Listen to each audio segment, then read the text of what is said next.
ეკონომიკა. ცხადია, მნიშვნელოვანია ეკონომიკა იმ ქვეყნისა, რომელიც ასეთი სერიოზული პრობლემების და გამოწვევების წინაშეა. უკლებლივ ყველა პროცესზე, რაც მიმდინარეობს ქვეყანაში, მათ შორის ეკონომიკურ სამომავლო კოლაფსზე, რომელიც მაღალი ალბათობით გველის, ცხადია პასუხისმგებელია საქართველოს დე-ფაქტო ხელისუფლებას მას ვერ უწოდებთ 26 ოქტომბრის შემდეგ, ანუ მას შემდეგ, რაც მან არჩევნები გააყალბა. ხო, მოქალაქეები გამოდიან ქუჩაში, შვიდობიანად აპროტესტებენ დე-ფაქტო ხელისუფლების არსებობას და მის ქმედებებს და სხვა აბა რა უნდა ქნან, ხო რა უნდა გააკეთონ. იმიტომ რომ ერთია რომ არჩევნები გაყალბდა 26 ოქტომბერს, მაგრამ მეორეა რომ უკვე 28-29 ნოემბრის შემდეგ ეს კონსტიტუცია დაგვახიეს ჩვენ თავზე, უღალატა რა ამ ქართულმა რუსულმა ოცნებამ ქვეყნის საგარეო კურსს გაწერილს კონსტიტუციაში. ამავე დროს ისევ ეკონომიკა. ამ კრიზისმა ფაქტია რომ აჩვენა რომ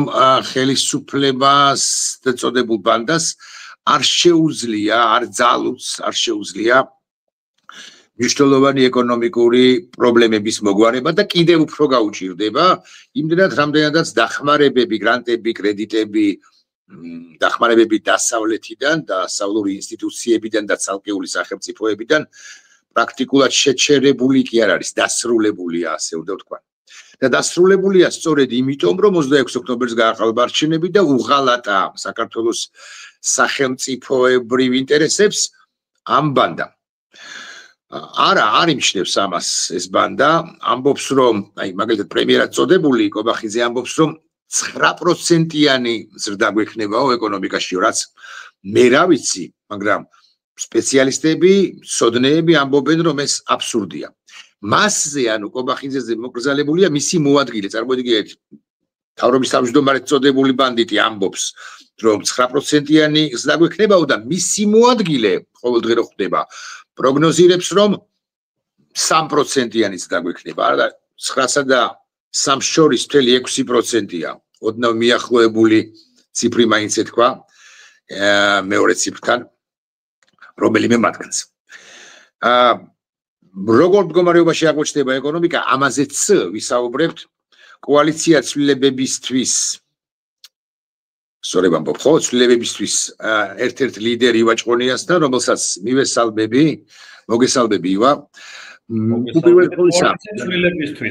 ცვლილებისთვის, უკაცრავად. მეორეჯერ შემეშალა, ერთხელ კონტექსტში შემეშალა. კარგით, მაპატიეთ. თქვენი ბრალი არ არის, ეს ჩემი ბრალია.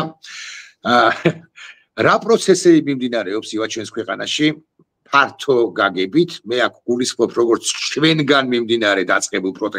პროცესებს. საზოგადოებრივ ისე ამ ხელისუფლების სიჯიუტეს და თუგნებავს გავაერთიანებ, ან უფრო კონკრეტული ვიქნები, როდემდე იქნება ესეთი ჯიკური ეს ხელისუფლება წოდებული ბანდა შენი პროგნოზით? დიდი მადლობა პირველ რიგში მოწვევისთვის. თემა რა თქმა უნდა ძალიან საინტერესოა და გავაგზავნებ იმ ნარატივს ირაკლი, რომელიც თქვენ დაიწყეთ, რომ კი ბატონო, არათუ ეგრეთ წოდებული პრემიერიც ალბათ ხმამაღალი ნათქვამია, ქართული ოცნების ალბათ ერთ-ერთი ლიდერი, მოდი ესე დავარქვათ, რომელსაც რაღაც ჯგუფი არის შეკრებილი. კი ბატონო, სწორად აღნიშნე, ალბათ არიან კი რაღაც უფრო ბანდიტიზმი ქვია იმას, რაც ბოლო დღეებში ჩვენ ნახეთ და ბოლო დღეების განმავლობაში ამასაც ჩვეულებრივ ბანდიტები აკეთებენ, სხვა არაფერი. ზოგადად რაც ხდება, რაღაც ბანდ ფორმირება. შესაბამისად, ძალიან კარგი მაგალითი მოიყვანე, რამდენად აცდენაში არიან, თქვათ, ორი ლიდერი, ხო? მე აქვე არ შემიძლია არ დავაფიქსირო ჩემი პატივისცემა ბატონ ლევან დავითაშვილის მიმართ, იმიტომ რომ მართლა ვიტყოდი, რომ ალბათ იმ ჯგუფში არის ადამიანი გამორჩეული, რომელიც გამოირჩევა თავის განათლებით, ცოდნით, ანუ რეალურად ისაუბრა, მე ძალიან მესიამოვნა, რომ ქართულ ოცნებაში არიან, კაია, ვიღაცა ხო უნდა იყოს სალაპარაკო, ზოგადად ხვალ და ზეგ, ხა მართლა არ გაქრებიან, ან ვიღაცას ველაპარაკო, არის ადეკვატური ადამიანი, ბატონ ლევან დავითაშვილი, რომელიც სწორად ახსნა, რომ იქ რაღაც იყო 6%-ზე, მაგრამ შეიძლება 2-3%-იც იყოს, იმიტომ რომ რეალურად აფასებს ის ადამიანი, შეიძლება ხმამაღლა არ იძახის რართულ ვითარებაში თუ არ, მაგრამ პროგნოზი, 2-3%-იანი ზრდა არის კატასტროფა ჩვენი ქვეყნის განვითარებისთვის. უბედურება არის. ეხლა 9%-იანი ზრდა არის ნორმალური. მოდი ესე ვთქვათ, რომელსაც უბრალოდ იმ პირობებში, ანუ დღეს როგორც ჩვენი ქვეყანა ცხოვრობს, ანუ ქვეყანაში არ არსებობს არაფერი, არ არის კონსტიტუცია მოსახლეობას დაახიეს თავზე, იმიტომ რომ რეალურად იმ გზას ავწდით, რასაც ჩვენი ევროპული გზა ქვია, რეალურად პარტნიორებს, რომლებიც ბოლო 30 წლის განმავლობაში აქტიურად გვეხმარებოდნენ, ფაქტიურად ყველას ჩამოვშორდით და საერთოდ რა გზას ვადგავართ, ეხლა ამაზე უკვე საუბარი ზედმეტია. არ არსებობს სამართალი ამ ქვეყანაში, იმიტომ რომ სამართალდამცავი ორგანოები ემსახურებიან კონკრეტულად დაჯგუფებას და რა თქმა უნდა სასამართლო სისტემაც ემსახურება კონკრეტულად. არა და ივა ეს 3%-იანი ზრდაც შეიძლება ამ 3%-იან ზრდასაც ვერ მივახციოთ. იმიტომ რომ მაგე მეც ვახსენე და მეთანხმე, ხო, 3% კატასტროფაა, მე გეთანხმები. მაგრამ 3%-იანსაც კი შეიძლება ვერ მივახციოთ, იმიტომ რომ არც ერთი და არა მხოლოდ დემოკრატიული ევროპული ან ოკეანგაღმა სახელმწიფოებიდან, ხო? არა, არადემოკრატიული ან ნახევრად ან ჰიბრიდული დემოკრატიის როგორც მძლავრი სახელმწიფოები არსებობენ. ისინიც კი არსებულ ვითარებაში ინვესტიციებისაგან თავს ანიკავებენ უკვე დასავლური სახელმწიფოები, ან შეიკავეს უკვე, ან შეიკავებენ. ჯონ სმიტი რო ვარ, სულ ერთია პირობით სახელით, ამერიკელი, ბრიტანელი თუ რომელიმე ფრანგული სახელით გვარით შემიძლია მოვიფიქრო, დავასახლოთ, ვიქტორ ჰიუგო რო ვარ, როგორც ბიზნესმენი. რატო უნდა ჩავდო ამ ქვეყანაში თანხა? იმიტომ არ ჩავდებ, რომ სულ მინიმუმს რო არ ვიცოდე რა ხდება. აი ესეც არასტაბილურობას ვადევნებ თვალყურს. ხო მართალი ვარ, ხო მართალი ლოგიკაა. პირველ რიგში ყველაფრის გამსაზრველი და ყველაფრის გამსაზრველი არის ქვეყანაში არსებული გარდა იმ მძიმე ვითარებისა რეალურად რა დღეს ხდება, რომ წინა წელს დასანქცირებული იქნენ ჩვენი ქვეყნის მოსამართლეები და ყოფილი გენერალური პროკურორი, რაც არის განგაში სიგნალი, რა თქმა უნდა, საერთაშორისო საზოგადოებისთვის და პოტენციური ინვესტორებისთვის, ვისაც ხიბლავს ჩვენი ქვეყანა და ზოგადად ნამდვილად არის ჩვენი ქვეყანა მოსახიბლი და აქ დიდი პოტენციალი, ოღონდ რა თქმა უნდა, არა ბანდიტების ხელში და არა იმ რეჟიმის ხელში, რა რეჟიმის ხელში დღეს ვართ. ანუ ჩვენ რეალურად გქონდა იმის შანსი, იმიტომ რომ ჩვენ ვიყავით ერთ-ერთი მოწინავე და ლიდერი, იმიტომ რომ ჩვენმა ქვეყანამ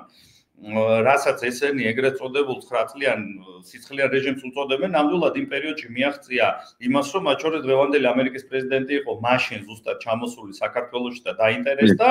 და არაერთი მსოფლიო ბრენდი სწორედ მაშინ შემოვიდა უფრო მასიურად საქართველოში და საქართველოს შემოვიდა და დაიხვეწა ინსტიტუტები იმ დონეზე, რომელ დონეზეც იყო ევროპაში და არის დღეს ევროპაში უბრალოდ იმდენად მყარად დაფუძნდა ის ინსტიტუტები, ანუ უბრალოდ იმის მორღვევა ვერ შეძლო ამ რეჟიმმა, თუმცა მოარღვია კიდეც გარკვეულწილად მე. თავისთავად ბოლომდე დაიქვემდება რა, რაც ძალიან ცუდია და ვხედავთ რაც ხდება, სრული აბსურდი ხდება და რა თქმა უნდა სამართალდამცავი ორგანოები, არ ვიცი, ალბათ არის უბედურება ხდება დღეს ჩვენ ქვეყანაში, მას შემდეგ რაც საპატრულო პოლიცია და ზოგადად სამართალდამცავები იყვნენ ერთ-ერთი ჩვენი სამაგალითო და ჩვენთვის ალბათ ანუ პოსტსაბჭოთა სივრცეში მისაბაძი და ანუ თავის ალბათ ყველაფრით იგივე გამჭვირვალეობით, როგორ გამჭვირვალე სრული დეავტორიტეტიზაცია მიმდინარეობს მათი, ხო? იმიტომ რომ შეიძლება ეხა განსაკუთრებული აზრის სპეცრაზმზე არც სააკაშვილის ხელისუფლების დროს ვიყავით ჩვენ რამდენიმე кейსიდან გამომდინარე, მაგრამ სწორედ პოლიცია კლასიკური გაგებით, საპატრულო პოლიცია, ხო? ის სქემაიც გეგულებოდა შენს გვერდში მყოფ სამართალდამცავად და ესეც კი დეინსტიტუციონალიზაცია, დეავტორიტეტიზაცია მიმდინარეობს ქვეყანაში, რაც წარმოიდგინე, ყველაფერი რომ კარგად წავა, რამდენად ბევრი საქმე ექნება მომავალ ნებისმიერ კოალიციურ თქვა ხელისუფლებას, რომ ეს ყველაფერი ხელახლა სარეფორმოც არა, ასაშენებელი იქნება, ხო? კარგად მახსოვს, რომ ეს რეფორმა ძალიან სწრაფად და ვითხოვდი, რომ უმკვნეულად ჩარტარდა იმ პერიოდშიც და სავარაუდოდ რაღაც, რა თქმა უნდა, უკვე საფიქრალი არის და ჩვენ კოალიციაში არაერთი მსჯელობა ქონია სხვადასხვა მოდელებთან დაკავშირებით, იმიტომ რომ რეალურად მინდა გულწრფელი ვიყო, გითხრათ, რომ ჩვენ ახალი არჩევნებისთვის მზადება დავიწყეთ, ჩვენ რა თქმა უნდა, კონსულტაცია არაერთ პროფესიონალთან გვაქვს, იმიტომ რომ აუცილებლად ამ ქვეყანაში ძალიან მალე მოხდება ცვლილება და ამ ცვლილებებთან ერთად რა თქმა უნდა, აუცილებლად უნდა შეიცვალონ ის ადამიანები, რომლებიც არიან უბრალოდ მავნებლები და ქვეყნისთვის აკეთებენ მხოლოდ და მხოლოდ ცუდს, რომ ამ ქვეყანაში მოხდეს რეგრესი და მოხდეს, ანუ იყოს მხოლოდ და მხოლოდ სტაგნაცია, რაც დაუშვებელი არის, რა თქმა უნდა, ჩვენი გუნდისთვის უბრალოდ ახლა რაღაც რიგი თემებისგან ხმამაღლა საუბრისგან თავს შევიკავებთ, იმიტომ რომ რა თქმა უნდა ეს გაშავების პოლიტიკა, ტროლ ბოტები ეს არის ხელწერა ქართული ოცნების ხედავთ ხო რომ როგორც კი არ მოეწონებათ იგივე მინდა განცხადებას გამოვეხმაურო აგერ კობახიძის რომ თურმე ესე იგი ბიზნესის საქმე არ არის პოლიტიკა, ბიზნესის საქმე არ არის არჩევნები, როდის ჩაინიშნება, არჩევნებში რა მოხდება, ну ესე იგი თუ ბიზნესის საქმე არ არის, რომელიც დოლარს ქმნის, რომლებსაც ასობით მილიონი ლარი ბიუჯეტში შეაქვს და ბიუჯეტში დოლარს ზოგადად ბიზნესი ხდის პირველ რიგში და თუ იმ ადამიანების საქმე არ არის, ხელოვანების, ვინც გარეთ არიან მედიცინის, ანუ მაშინ ვისი საქმეა? ხო, საზოგადოება ვარ, ჩვენ ზოგი ბიზნესმენია. იცით ალბათ მალე იტყვიან რომ არჩევნები არავის საქმე არ არის გარდა ქართული ოცნებისთან და მასთან დაახლოებული ჯგუფისა. საბოლოო ჯამში თქვა როგორც პრეზიდენტის არჩევნები სამარცხვინოდ ჩაატარეს, ხო ამას ჩვენ ქვეყნის ისტორიაში ამაზე შავი ლაქა, ალბათ ეს რაღაც იქნება ყველაზე ისეთი შავი ლაქა რომ დაიმალნენ, შეიკეტენ, შეიყუჟენ, შემდეგ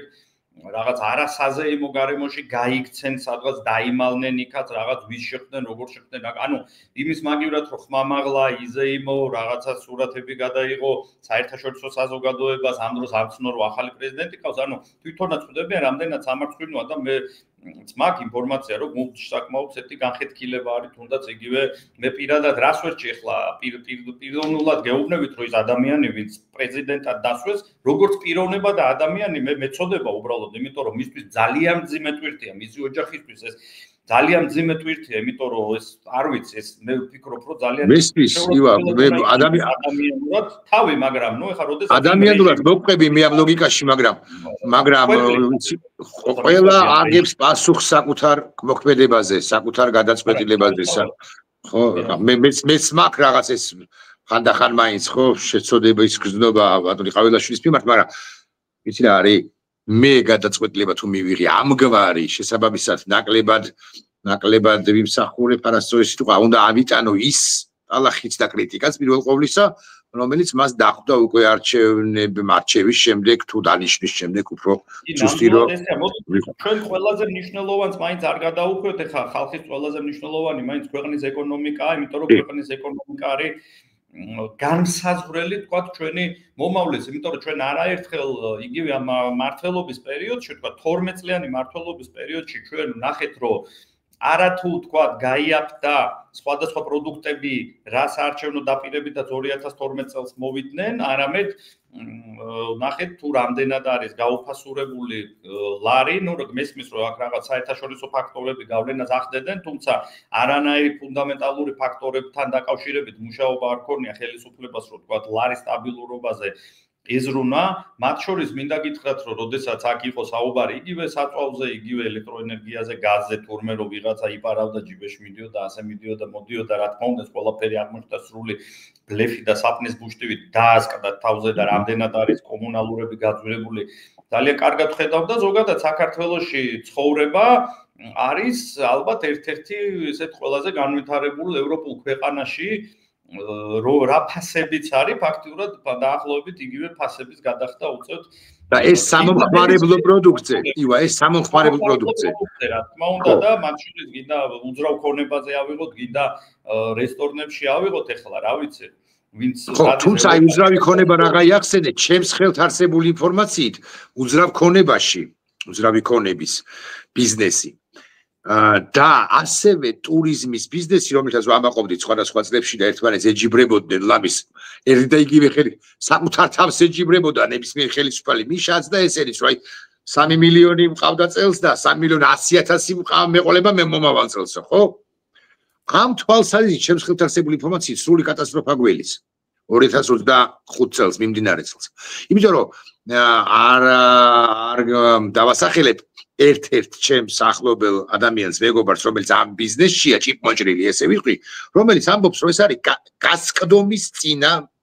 პერიოდი და შეიძლება ბუხ და იფეთქოს გასკდეს და აი ეს ჩრდილოეთიდან ჩამოსული ტურისტების ნაკადებიც კი აღარ იყოს მიზესთა გამო. მე არა ვარ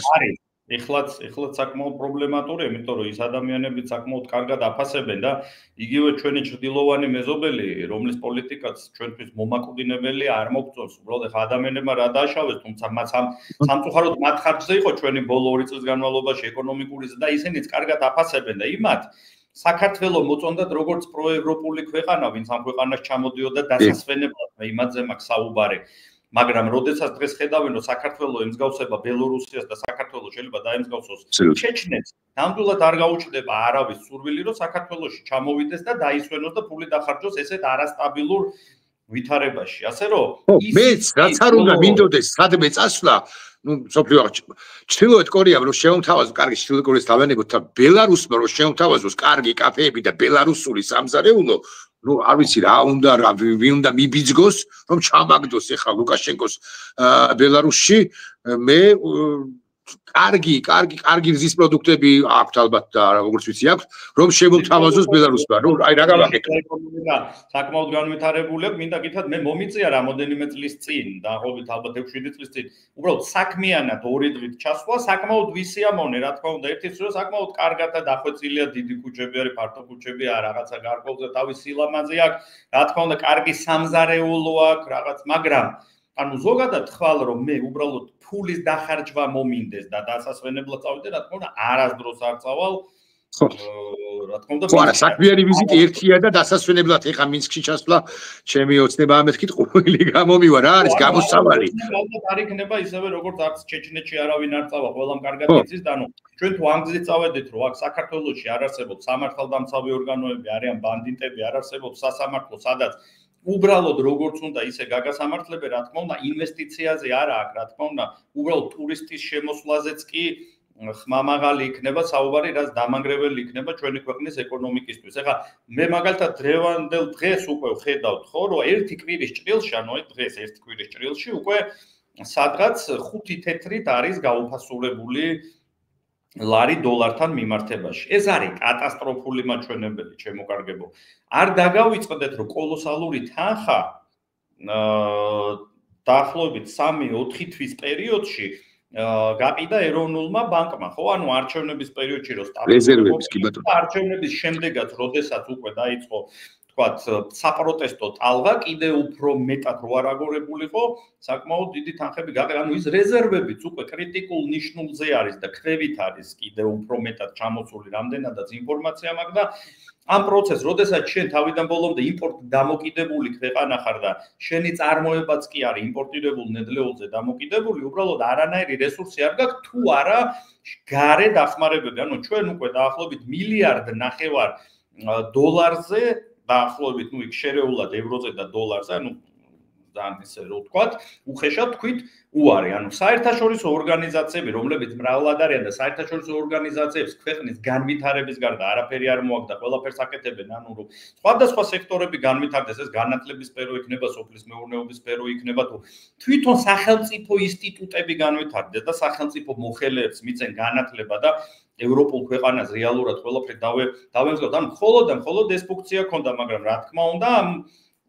დაჯგუფებამ თავიდან ბოლომდე შეცვალა, რომ ეს ხალხი არიან აგენტები და ეს ხალხი ასრულებს ძალიან ცუდ როლს, ვინც დაფინანსებას იღებს უცხოეთიდან, რა თქმა უნდა, ეს ხო აბსურდი არის და სწორედ ეხლა თავისუფალი თაობა არის ჩვენი შვილების თაობა, რომლებიც დამოუკიდებელ საქართველოში დაიბადა. ანუ ჩვენ როდესაც 21-22 წლის წინ მივიღეთ ჩვენ დამოუკიდებლობა ჩვენი ქვეყნის 33 წლის წინ, ანუ წარმოიდგინეთ ეხლა რამდენ პროგრესული თაობა არის უკვე რომელმაც არ იცის ჩაწყობით როგორ უნდა მოხდე ინსტიტუტში, ან რომლისთვისაც პრიორიტეტი არის სწავლა. ვერ წარმოუდგენია, რომ მე შეიძლება ფული გადავუხადო აბიტურიენტია დღეს ჩემი შვილი წელს აბარებს, რომ ეხლა არის ნერვიულო შვილო, გადავიხდი და შენ გამცირება და სიცხვილე ამის მოყოლაც კი მათთვის, ანუ რო მოუყვე ესეთი რაღაც, ალბათ წარმოუდგენელია, რომ როგორ მაშინ ხო და ანუ დასავად გარგულისთვის გაუტყდება მოყოლაც კი მოსმენაც კი გაუწყდება უკაცრავად ჯარგორისთვის. უნდათ ეხლა ესე იგი ამ რაღაც დაჯგუფებას, რომ ესე იგი იმ ხანაში დაგვაბრუნონ, რომ ვისაც ფული აქვს და არიან ეგრეთ წოდებული ვიხმარ, მაგათ ცეხავიკები თუ ასე შემდეგ რო ყავთ იქ ვიღაც კარის ბიზნესმენები ეგრეთ წოდებულები, ანუ რაღაცა მაგათ ხარჯი უნდა გავიდნენ, წავიდნენ უცხოეთში ვიღაცა გალახონ, მე იქ ვიღაცამ ჯარიმა გადაუხაზოს, გმირებად ჩამოიყვანონ და არ ვიცი ნუ 1000 სისულელე ხა ზოგადად რასაც აკეთებენ ახლა ამ რაღაცებს რა თქმა უნდა წერტილი დაესვება და ანუ მე არ ვიცი უბრალოდ ხო ხედავთ ანუ ამ სიტუაციაშიც კი მე არც ერთი ქართული ოცნების წარმომადგენელი იქნება ლიდერი იქნება უბრალოდ პარლამენტის წევრი იქნება ქუჩაში არ შემხვედრია არც სუპერმარკეტში არავის არ შეხვედრია ხა ამდენი ხანია დავდანო მაქსიმალურად თავს არიდებენ საზოგადოებრივ თავშეყრის ადგილას რომ გამოჩნდნენ ანუ ეს ცხოვრება არის ეს უღირთ დავიჯერო ანუ რა რეჟიმშიც ცხოვრება და დარწმუნებული ვარ რომ მათ შვილებისთვის სერიოზული პრობლემაა და არაერთი მათი წარმომადგენლის შვილი და ოჯახის წევრი დადის დამერწმუნეთ აქციებზე და ვთქვათ იგივე იმ ადამიანების იმ ბიზნესმენების რომლებიც ან ხმამაღლა გამოხატავენ რაც არ მოწონთ თუ რაც არის ვითომ იმ ხარეს რომ ეს აქციები ხდება არის და ეს ხელშუშლის ქვეყნის განვითარებას მათი ოჯახის წევრებიც არიან წარმოდგენილი და რა ვიცი ანუ ძალიან ბევრი ისეთი ადამიანის ოჯახის წევრი შვილი დიშვილი ბიძაშვილი რომლებიც პირობითად ქართული ოცნების ხარდამჭერები არიან თუმცა დამერწოდ იმდენად ცოტა არიან მათი ხარდამჭერებიც უკვე და თვითონაც იმდენად ცოტა არიან რომ ამ ქვეყანას ეგენი ვეღარ შეარყევენ ეს ტალღა რომ დაიძრა და ეს პროცესი დაიძრა აქ არ არის ეს ნამდვილად საქართველოს ბელორუსია ვერასდროს ვერ გახდება იმიტომ რომ ჩვენ სისხლში გვაქვს ვაჟკაცობა ჩვენ სხვაერი ვართ ჩვენ დამოუკიდებლობა არასდროს არ დაგვითმია აღა მაჰმად ხანის შემოსევის დროსაც კი და როდესაც ყოფილვართ რაოდენო რიცხობრივად ალბათ 10ჯერ და 15ჯერ უფრო ნაკლები. ასე რომ ჩვენ ქვეყნის დამოუკიდებლობა, ჩვენი შვილები არ დათმობენ ახლა, არ ვიცი ახლა, ჩვენ კიდე არ ვიცი რაღაც ჩვენ თაობასაც ვერ შეეხებიან, იმიტომ რომ ჩვენ ეს ინსტიტუტები რეალურად ჩვენ ბეჭებზე გადაიარა და ძალიან ბევრი რამე გავაკეთეთ იმისთვის, რომ მოგვეტანა ეკონომიკური სტაბილურობა და ქვეყანაში არსებული პოლიტიკური დესტაბილიზაცია პირდაპირ პროპორციულად აისახება ეკონომიკურ სტაბილურობაზე. ეს ძალიან კარგად ესმის ბიზნესს და ერთი კითხვაც კი ბიზნესი რო ხმამაღლა საუბრობს და ნუ გაუკვირდება ნურავის რო ბიზნეს ხმამაღლა საუბრობს და ერევა ბიზნესმა ძალიან კარგად იცის თუ ეს დესტაბილიზაცია კიდე დიდხანს გაგრძელდა და რამდენად რთულ პერიოდში მოუწევს ცხოვრება და ბიზნესმა იცის გეთახმები მაგრამ ბიზნესი მოდი გავყოთ ერთს რა იცის ბიზნესმა გასაკვირველი ასია მაგრამ არის მეორე ბიზნესი ან ბიზნესის მეორე ნაწილი რომლის ნაწილიც არის კარტელური ყველაზე ვერ ვიტყვი შენი სნებართვით და ისინი კი მაინც მაქსიმალურად მომთბარი ბიზნესები ხო მაქსიმალურად ერიდებიან კი არა უჭერეთ საერთოდ ხელისუფლებად წოდებულ ბანდას ხარს მაგრამ ეხლა ამ შემთხვევაში მათზე აღარ გეკითხები თუ მე და შენ მეტად რა საკვირველია და მე გაცილებით ნაკლებად ამ ყველაფერს გრძნობთ კრიტიკული აზროვნება გვაქვს რა განვითარებული ობიექტურად ვაფასებთ რა ვითარებას კითხულობთ სხვა თუ არაფერი და ანალიზს ვაკეთებ და ვეკონტაქტებით ერთმანეთს და ვიაზრებთ რა მდგომარეობაში აღმოჩნდება ლარი ეკონომიკა მათ შორის საბიუჯეტო სექტორი არც ის არის გამორიცხული რომ ხვალზე გარა მაგრამ ნუ პირობითად ორ კვირაში უკვე ხელფასი ვეღარ დაარიცხო რა დაარიგო რამათმა იმის გამო რომ ან დაარიგონ და ლარი იმდენად დევალვირებული ინფლაცია ესე იყოს წასული რომ ის რასაც ყიდულობ 1 ლარად ხვალ ვეღარ იყიდო 5 ლარადაც კი მაგრამ ამას თავად ივანიშვილი ნუ თუ ვერ ხდება თუ მან უკვე გადალახა ის ზღვარი დავარქვათ ამას მოუბრუნებლობის ზღვარი და მას უკვე აღარც შეუძლია არათუ ნება აღარა აქვს გაჯიუტდა შეცდომაში გაჯიუტ დანაშაულში გაჯიუტებულია თავად ივანიშვილი ვერ ხდება რომ მილიარდ ნახევარი დავკარგეთ და 3 მილიარდ ნახევარს კიდევ დავკარგავ ისე პირობითად და სურო საკუთარი 5 მილიონი თუ 7 მილიარდი უკაცრავად 300 თუ 600 მილიონი ჩაყაროს ჩააცხას ამ ქვეყანაში ესეც ვეღარ უშვებს არა ნახეთ მე უბრალოდ ვერანაირ ლოგიკაში ვერ სვამ იმ ქმედებებს ვთქვათ რაც ივანიშვილის მხრიდან არის და ზოგადად ჩემი პირადად ეჭვი არის რომ ამ სიტუაციას უკვე თვითონ არ მართავს და აქ რაღაცა უფრო მგონია რომ რუსეთის გრუზ აგენტები არიან რომლებიც პირდაპირ მართავენ ამ სიტუაციას და მას არავინ აღარ ეკითხება უკვე ამ იმდენად ჩიხში არის ეს ყველაფერი შესული და უბრალოდ ეს არიან იქ უკვე ხელის ბიჭები იგივე კობახიძის თამადობით რომლებმაც ის დავალებები, რასაც აკეთებენ და ის დავალებები იმიტომ რომ წარმოუდგენელი არის რომ ქართველ ადამიანს თავში მოუვიდეს ის ჩვენ რასაც უყურეთ იგივე დეკემბრის მოვლენების დროს როგორ ექცეოდენ ახალგაზრდა თაობას რაც 9 აპრილს მე და თქვენ ძალიან კარგად გვახსოვს რუსის ჯარს არ გაუკეთებენ 9 აპრილიც ერთი დღე იყო და გადააყოლეს იგივე ნაციონალური მოძრაობა 7 ნოემბერს ის 7 ნოემბერი იყო ერთი დღე და კარგად მინდა შევახსენო იმ ადამიანებს მათ შორის ვისაც არ ახსოვს 7 ნოემბერს ეს რომ მოხდა მთავრობა მაშინ გადადგა პასუხისმგებლობა გადადგა და არჩევნები ხელახლა ჩაატარა და გვახსოვს რომ აი ალბათ რაღაცა ძალიან პატარა უპირატესობით მოიგო წკიბზე იყო დამერწმუნე თორე შეიძლება ვერც კი მოიგო მაშინ იმდენად ერთი დღე იყო მხოლოდ და მხოლოდ 7 ნოემბერი რაზეც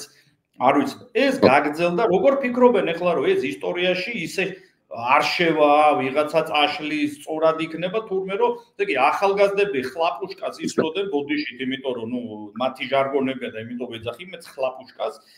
ისროდნენ თურმე ქვებს და ბოთლებს ისროდნენ და ამის გამო უნდა გამოსულიყო ომონი და დაესაჯათ ისე ეცემათ და ისეთი რა ვიცი ჩაეტარებინათ რაც გააკეთეს რომ ვერ გეტყვით, ანუ ძალიან რთული არის ჩემთვის ზოგადად ამ ყველაფრის აქ, ამიტომ მე მგონია რომ თვითონ ივანიშვილი იმდენად რაღაცა ტყვეობაშია უკვე მოქცევ რომ მგონია რომ ის უკვე აღარ წვიტავს და გაცილებით უფრო და როგორ მივათრიოთ ბიზინა ივანიშვილი არჩევნებამდე ეს სლოგანი გამოჩნდა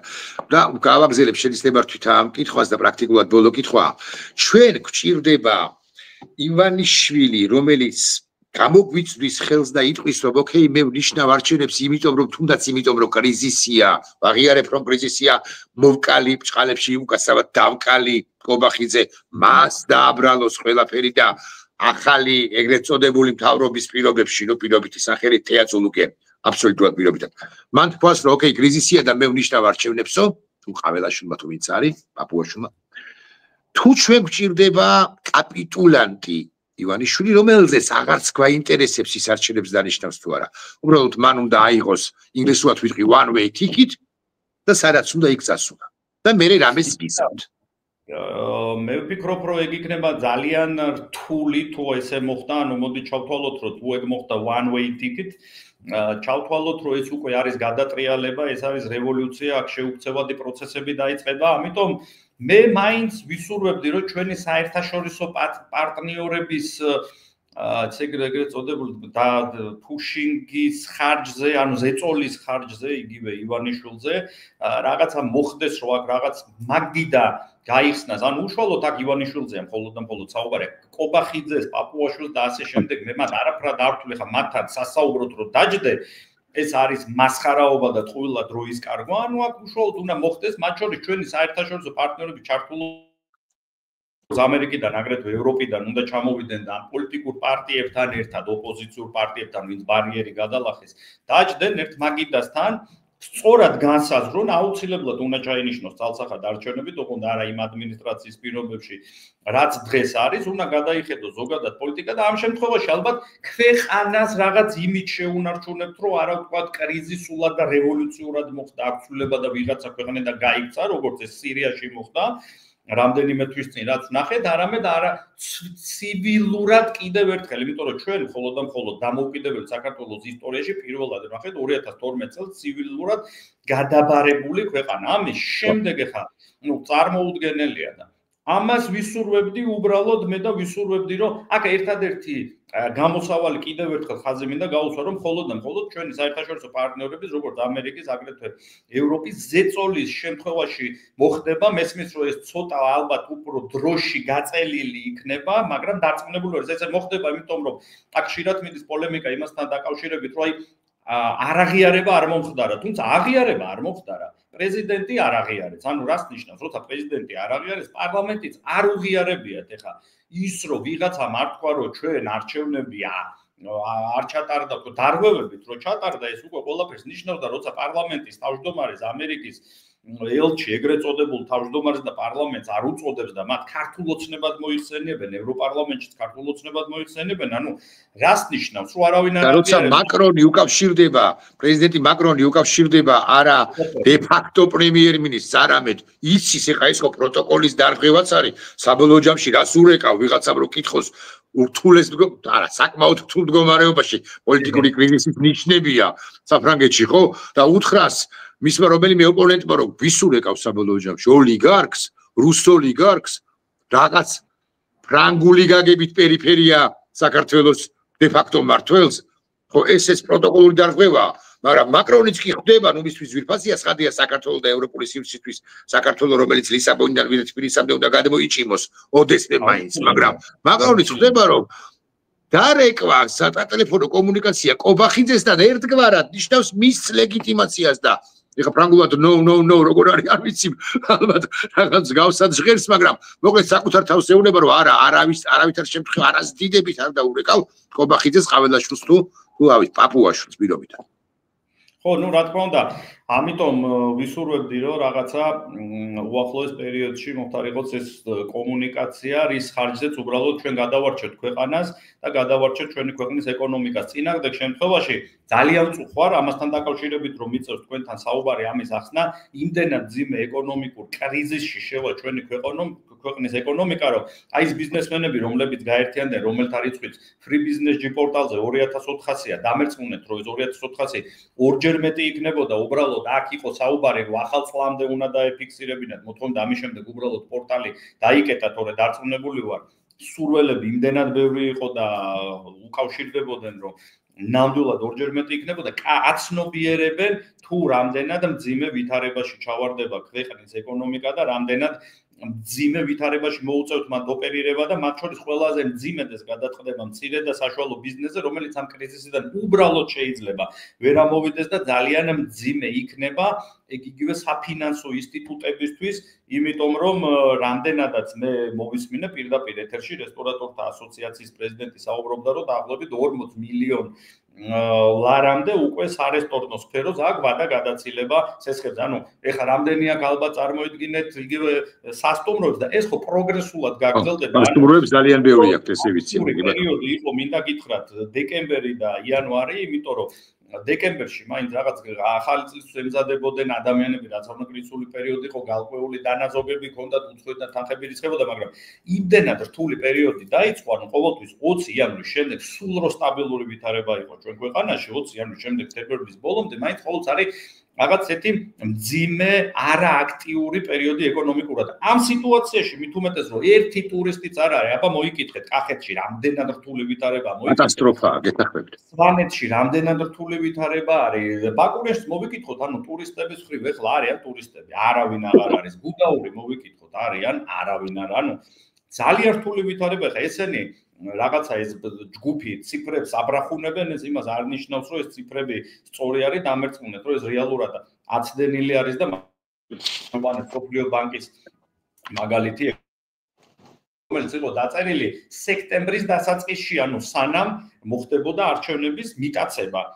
ამ ბანდიტების მხრიდან. ამიტომ ეს ციფრებს როგორც უნდა იყენებენ და ისე როგორც თქვენ დაიწყეთ დაუბრუნდეთ, რომ როდესაც ამხელა ცდომილება იმ ჯგუფში, რომელსაც უნდა რომ ეს ქვეყანა მართოს, რომ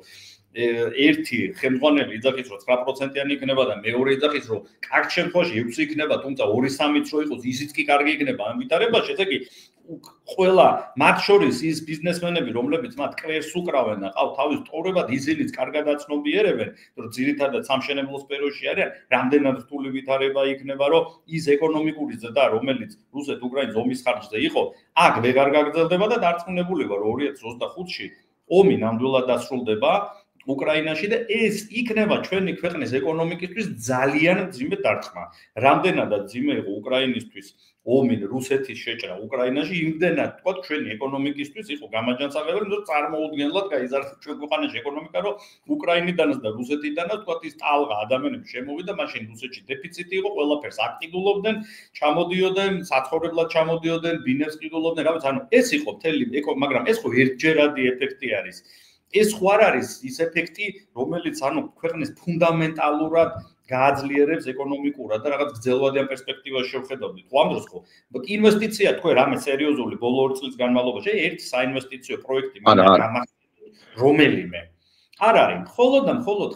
ხდებოდა რეინვესტირება ისიც მცირე და საშუალო ბიზნესის ხარჯი, როგორც მსხვილი ინვესტიციაც არ ყოფილა და დეველოპმენტის ხარჯი მხოლოდ და მხოლოდ, მაგრამ ეს დეველოპმენტი როგორც თქვენ ბძანეთ, ხო, ანუ რაღაც სადღაც ხო დასრულდება ეხლა ამ ქვეყანაში ვინ რამდენი რა უნდა იყიდოს ეხლა ისიც ისე ვიძახი რომ მიგრაციის ხარჯი, უკრაინელების, რუსების ხარჯი ხდებოდა, მაინც ძირითადად სამწუხაროდ ვიტყვი შეძენა იმ უძრავი ქონებთან. ეს ქვეყანაში როცა ფული არ იქნება და როდესაც ჩემ მოსახლეობას გადადება მოუწევს ფულის რო არ იშიმშილონ რომელგან დეველოპმენტის და შესაბამისად ფასები წამოვა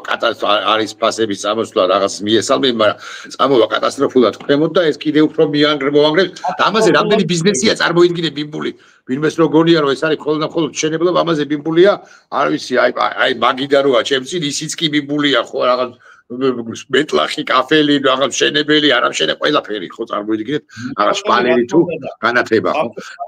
მინდა მაინც თქვენი ეთერით საშუალებით თქვა რომ გველოდება რთული პერიოდი და ინფლაციის მაჩვენებელი დოლარის კურსთან ერთად პროპორციულად გაიზრდება და საკმაოდ არასასიამოვნო იქნება და თუ გონიათ რომ რაღაც მიზნობრივი იქნება 3%-იანი და 5%-იანი 3-დან 5%-ამდე არ იქნება შემოკარგებო. კურსმა თუ გააგრძელა ისე სვლა დღეს როგორც არის და დოლარი სამიანიშნულს ძალიან მალე მიუახლოვდება, აქ ნახავთ და სამიანიშნულს როცა გადაცდება, ნახავთ თუ რამდენად გაიზრდება ინფლაციის მაჩვენებელი სამწუხაროდ. ეს იმიტომ კი არა რომ ბიზნეს უნდა, ბიზნესისთვის ნებისმიერი ფასის ცვლილება ძალიან მტკივნეულია, მაგრამ იძულებული ხარ, ნახე, როდესაც ჩვენ ჩამოგაგდა გადახდილი გაქვს რაღაცაში დოლარი როდესაც იყო 2.80 კურსი და დღეს არის 3, გიწევს 2.80 მაგალითად პირობითად 3 ლარად გაყიდვა. ეს არის ჩვეულებრივი მარტივი მათემატიკა. ამიტომ წუხვარ, მაგრამ ეს პერიოდი წინ გველოდება და ყველაფერზე ქართული ოცნების იმ ამომრჩეველს მივმართო, რომელსაც ეუბნეოდნენ რომ შვიდობა იქნება. დღეს თუ თქვენ თვლით რომ შვიდობაა თქვენი მომავლის და თქვენი შვილების წინაშე და თქვენი გარემოცვის წინაშე დამნაშავეები ხარ, თუ გონიათ ეს შვიდობა. ეს შვიდობა არ არის ამაზე მეტი ომი, ეს არის ჰიბრიდული ომი, რომელიც ჩვენი ქვეყნის მოსახლეობის წინაშე გამართა ქართულმა ოცნებამ. ეხლა უკვე კარგად წარმოთქვამდა, სწორად კოალიცია ცვლილებისთვის ერთ-ერთი ლიდერი ივან ჭყონია იყო ჩემი სტუმარი, წარმატებას გისურვებ. ივან, ძალიან დიდი მადლობა. დარწმუნებული ვარ საინტერესო იყო აყურებლისთვის. მადლობა. დიდი მადლობა.